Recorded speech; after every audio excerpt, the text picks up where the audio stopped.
Hi అండి, welcome back to my channel. ప్రభుత్వ పథకాల అప్డేట్స్ మన ఛానల్ నుంచి పొందడానికి మా ఛానల్ని సబ్స్క్రైబ్ చేయండి. అలాగే లైక్ అండ్ షేర్ చేయడం మాత్రం మర్చిపోకండి. సో ఈ వీడియోలో వెళ్ళిపోదాం.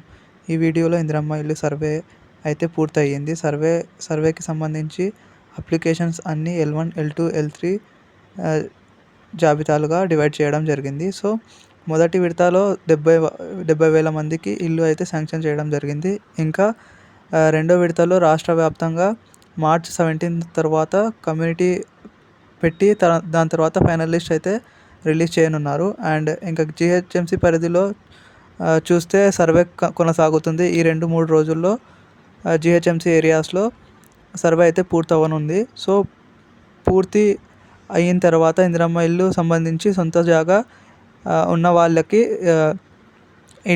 ఇంటి నిర్మాణం కోసం డబ్బులు అయితే ఇవ్వనున్నారు. అండ్ L2 లిస్ట్లో ఉన్న వాళ్ళకి, L2 లిస్ట్ అనగా ఎవరికైతే ఇల్లు ఉండదో, అలాగే స్థలం ఉండదో వాళ్ళకైతే ఇల్లు అయితే 2 BHK లైక్ 2 బెడ్రూమ్ రూమ్ అనేది 2 బెడ్రూమ్ హౌస్ అనేది ఇవ్వడం జరుగుతుంది. సో ఎలిజిబిలిటీ దీనికి 2 BHKకి ఎలిజిబిలిటీ వచ్చేసి ఇల్లు ఉండకూడదు అండ్ సొంత స్థలం ఉండకూడదు.